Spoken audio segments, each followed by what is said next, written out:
Hi everyone. We're back coming to you live from ICSC Recon 2019 to bring you what's next in retail. I'm Alana Leffler and Head of Retail Marketing for America's Retail Services at Cushman & Wakefield. And with us this morning is Trey Anderson, Head of Industrial and Logistics for the Americas. Hi Trey, how are you? Hey, good morning.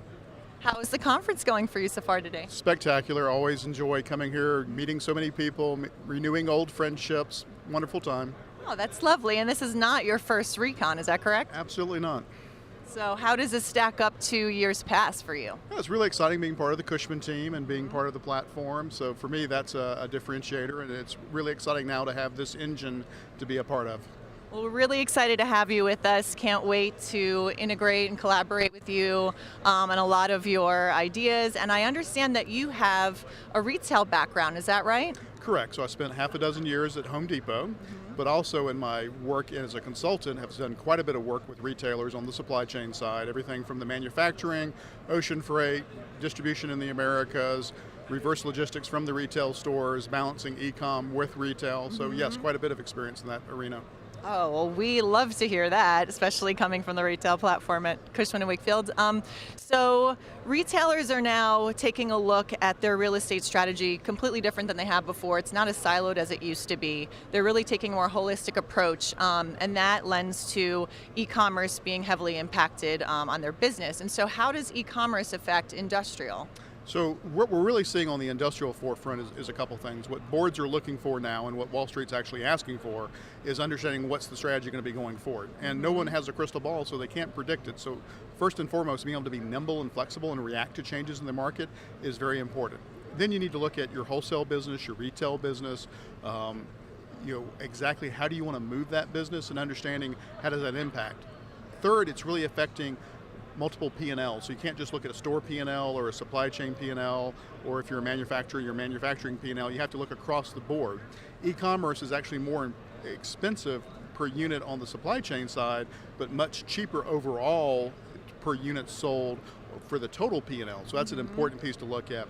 Also the ability to flex, and then also the capacity change. So as someone moves more to an e-commerce direct-to-consumer model, that does change actually how they want to operate, what type of customer experience do they want to have, what type of service do they want to have. So multiple dimensions are having to be considered with this e-commerce question.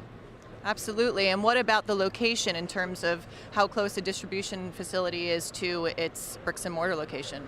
And that's the question that I see the most variability in terms of what clients want to provide. So some clients are looking at it and saying, hey, I'm going to collapse my network, I'm going to have a single DC, I'm going to focus on my inventory carrying cost, and I want to service that way. And so what I'm looking for is a customer promise of I get an order, I ship the order, I'm telling you when I ship it, and I have a fast cycle time, but the transportation is the transportation. Other clients are going the exact opposite, and they want to have a one-day network or a two-day network. And in terms of those locations, that's impacting the number of DCs you want to have. The next component is where should the DCs be, because as we all know, labor availability and the competition for labor is really heating up. That's driving locations that have not been traditional hotbeds for distribution. People are looking at longer startup times. And also there's availability of inventory. In some markets, if a client has not done this in the last 10 years, they're quite shocked to see what's the available inventory in terms of what I can take possession of today, in terms of what I'm having to look at standing up in a build-to-suit situation. And does that really affect their merchandising mix for a bricks and mortar location? How is that integrated? So in terms of the mix of what's carried within the DC versus what's carried in the store, for instance, let's just use an example. So when you look at shoes for a retailer, oftentimes they're going to look at something that's more market specific versus carrying all SKUs, but they have the availability to do order in store, ship from DC to fulfill that unit. And part of that's customer training, but also part of it is making sure your staff understands what type of experience you want to provide. And there's a lot of retailers that are doing that more and more, we're seeing. Do you have any examples of retailers who have been really successful with that model? Yeah, and it's actually interesting. We've had some e-commerce only retailers. They're now having to stand up brick and mortars because they're seeing their customers want to touch and feel the product. So I think that's really important to provide that as well. Well, thank you, Trey. This is great to have you with us, and we're really excited that you're here at Cushman & Wakefield, and thanks for joining us. And tune in back. We'll be coming to you live throughout the day at ICSC Recon 2019.